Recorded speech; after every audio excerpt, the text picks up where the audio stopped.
नमस्कार। आज हम जानेंगे कि सर्कमसिजन क्या होता है, वो क्यों किया जाता है, क्या इसके कोई साइड इफ़ेक्ट्स होते हैं और उसके फ़ायदे क्या हैं। मैं हूँ डॉक्टर कुंदन खरड़े। मैं एक जनरल सर्जन हूँ और प्रिस्टीन केयर में कार्यरत हूँ।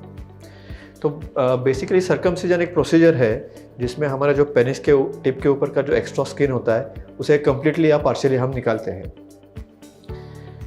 इस प्रोसीजर को ही सर्कमसिजन कहा जाता है, जिसे हिंदी में हम खतना भी बोल सकते हैं। ये सर्कमसिजन किया क्यों जाता है, उसके अलग अलग रीज़न्स हैं। एक पहला रीज़न है जिसे हम बोलते हैं फाइमोसिस।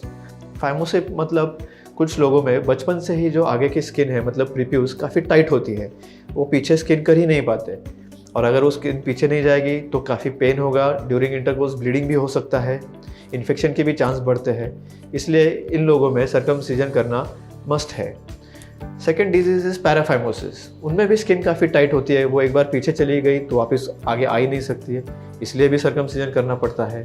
थर्ड रीज़न है बैलोनोफोस्टैटिस। इसका मतलब है कुछ लोगों में पिनाइल टिप का और जो प्रीप्यूस जो स्किन है उसका बार बार इन्फेक्शन होता रहता है, और अगर ये रिकरेंट इन्फेक्शन है तो ऐसे चीज़ों में भी हम सर्कमसिजन एडवाइस करते हैं।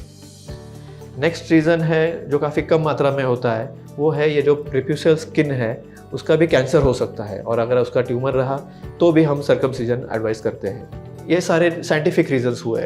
कुछ नॉन साइंटिफिक रीजंस लाइक कुछ रिलीजियस पर्पसेस के लिए लोग सर्कमसिजन करवाते हैं, like in Muslims and juice. कुछ लोग अपीयरेंस के लिए और हाइजीन मेंटेन करने के लिए भी सर्कमसिजन करवा सकते हैं, जिसे हम कंसेंशुअल सर्कमसिजन बोलते हैं। So in all there are multiple reasons जिस वजह से लोग सर्कमसिजन करवाते हैं। सर्कमसिजन के साइड इफ़ेक्ट्स क्या होते हैं? वेल, अगर देखा जाए तो लार्जली इसके कोई खास साइड इफ़ेक्ट तो है नहीं। नॉमिनल साइड इफ़ेक्ट जैसे कि थोड़ा बहुत सूजन या स्वेलिंग हो सकती है, सेंसिटिविटी थोड़ी ज़्यादा हो सकती है, दैट टू टेम्पररी, एक 4-5 दिन के लिए, या फिर थोड़ा बहुत इन्फेक्शन इनिशियली हो सकता है। अदर देन दिस इसके कोई मेजर साइड इफ़ेक्ट्स नहीं है। ऑन द कॉन्ट्री, आप अगर देखोगे तो इसके बेनिफिट्स क्या है? बेनिफिट्स तो इसके कई सारे हैं, जैसे कि it will prevent your sexually transmitted disease. आपको ये HIV, HBsAg जैसे खतरनाक बीमारियों से भी आपको बचा सकता है। पिनाइल कैंसर से भी आपको बचा सकता है सर्कमसिजन। वैसे देखा जाए तो सर्कमसिजन के साइड इफ़ेक्ट्स कुछ खास है नहीं, और उल्टा फ़ायदा बहुत ज़्यादा है। सर्कमसिजन के कई सारे टेक्निक्स है। हाल ही में थोड़े लेटेस्ट टेक्निक आप अगर पूछोगे तो लेज़र सर्कमसिजन है, स्टेपलर सर्कमसिजन है। कुछ लोग स्टेपलर सर्कमसिजन को ZSR भी बुलाते हैं, लेकिन ZSR ये कोई टेक्निक का नाम नहीं है, बल्कि एक इंस्ट्रूमेंट बनाने वाले कंपनी का नाम है। सर्कमसिजन ये एक डे केयर प्रोसीजर है, और यूजुअली अडल्ट्स में हम इसे लोकल एनेस्थीसिया प्लस थोड़ा सा सेडेशन देके कर सकते हैं, लेकिन बच्चों में हमें उसको कंप्लीट एनेस्थीसिया देना पड़ता है।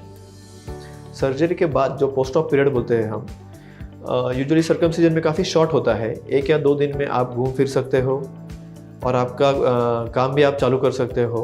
अगर कंप्लीट रिकवरी आप मुझे पूछोगे तो कंप्लीट रिकवरी होने के लिए it may take up to 10 to 14 days.